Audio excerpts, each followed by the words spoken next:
Hi friends, welcome back to my channel. இன்றைக்கி நம்ம channel என்ன பார்க்க போகிறோம் அப்படின்னா, வாழைக்காய் பொரியல் எப்படி செய்ய போகிறதுன்னு பார்க்க போகிறோம். ஒரு நியூ ஸ்டைலில் செஞ்சுருக்கேன், ரொம்ப டேஸ்ட்டாக இருக்கும். வாங்க எப்படி செய்யலான்னு பார்க்கலாம். நான் ஃபஸ்ட்டு ஒரு வாழைக்காய் எடுத்து சீவி கட் பண்ணி வச்சுருக்கேன். அதை ஒரு கடாயில் தண்ணி கொதிக்க விட்டு அதை சேர்த்துக்கலாம். ரொம்ப நேரம் வாழைக்காவை தண்ணியிலே அப்படியே போட்டு வச்சிடாதீங்க. ஒரு 2 செகண்ட் இருந்தால் போதும், அது வெந்து வந்துடும். அதுக்கப்புறம் நம்ம மசாலா ஆட் பண்ணிக்கலாம்.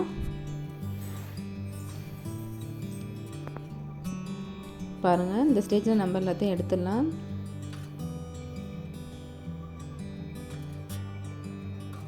எடுத்து ஒரு பவுலில் சேஞ்ச் பண்ணிக்கலாம்.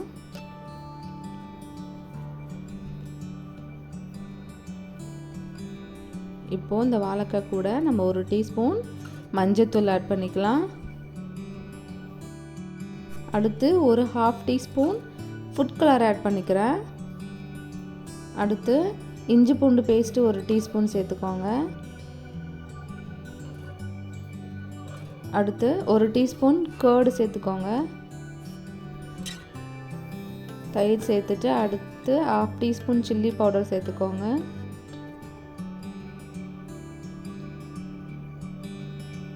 அடுத்து 1/2 டீஸ்பூன் மல்லித்தூள் ஆட் பண்ணிக்கோங்க. அடுத்து ஒரு டீஸ்பூன் உப்பு.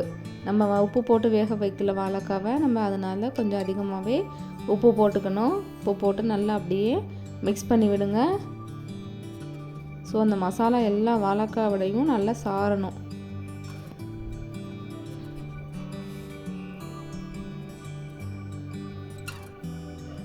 நல்லா அப்படியே மிக்ஸ் பண்ணி விட்டுக்கோங்க. அடுத்து நான் ஒரு கடாயில் எண்ணெய் ஊற்றி காய வச்சுருக்கேன். இப்போது நம்ம மிக்ஸ் பண்ணி வச்சுருக்க அந்த வாழைக்காவை ஃப்ரை பண்ணி எடுத்துக்கலாம்.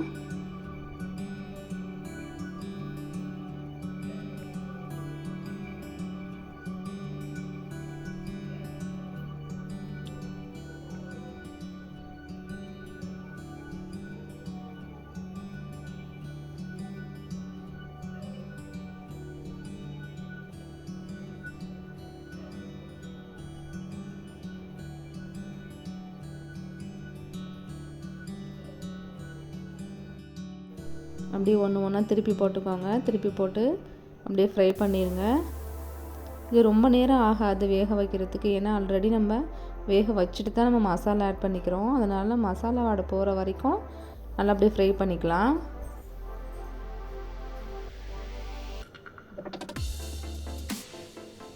அப்படியே திருப்பி திருப்பி விட்டுருங்க, ஒரே சைடில் வேக வைக்காமல்.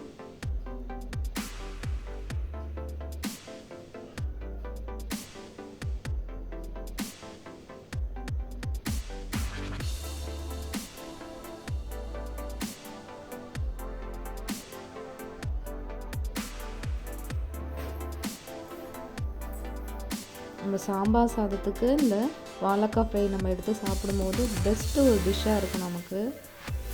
இப்போ நம்ம அதை ஒரு பிளேட்டில் மாற்றிக்கலாம்.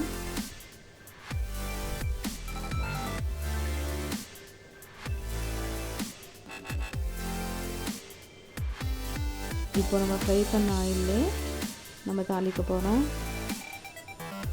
எண்ணெய் சூடானதுக்கப்புறம் அதில் 2 பட்டை, 2 கிராம்பு, 2 ஏலக்காய் போட்டுக்கோங்க. போட்டுட்டு ஒரு கொஞ்சமாக சோம்பு ஆட் பண்ணிக்கோங்க. நல்லா பொரிஞ்சு வரட்டும். அடுத்து இது கூட நான் ஒரு கப் ஆனியன் கட் பண்ணி வச்சுருக்கேன், நல்ல பொடிசாக அதை ஆட் பண்ணிக்கிறேன்.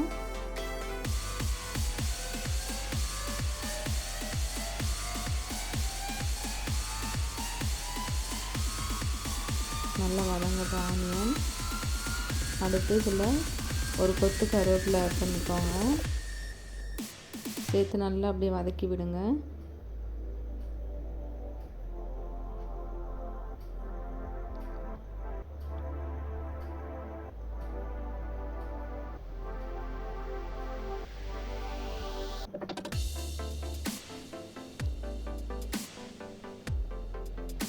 இந்த ஸ்டேஜில் நம்ம ஒரு கப் தக்காளி கட் பண்ணி வச்சுருக்கேன், அதையும் ஆட் பண்ணிக்கிறேன்.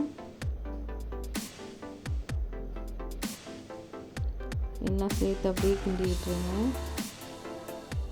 இப்போது நல்லா வதங்கினதுக்கப்புறம் நம்ம ஃப்ரை பண்ணி வச்சுருக்க வாழைக்காவை ஆட் பண்ணிக்கலாம். நல்லா மிக்ஸ் பண்ணி விட்டுக்கோங்க. அப்போ தான் மசாலா எல்லாமே ஆட் ஆகும், எல்லாமே சேர்ந்து ஒரு டேஸ்ட்டு கொடுக்கும் இந்த வாழைக்காய் ஃப்ரை. இப்போ நம்ம இது கூட தேங்காய் ஆட் பண்ண போகிறோம். நான் துருவிய தேங்காய் ஒரு பிடி எடுத்து அப்படியே தூவி விடுறேன். அப்படியே தூவி விட்டுட்டு அப்படியே நல்லா மிக்ஸ் பண்ணி விடுங்க.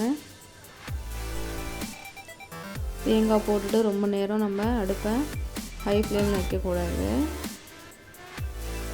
சிம்மில் வச்சு தான் வதக்கணும். இப்போ தேங்காய் போட்டு ஒரு 2 செகண்ட்ஸ்லேயே நம்ம கொரியாண்டர் லீவ்ஸ் போட்டுடலாம். இந்த மல்லி இலை போட்டுருங்க.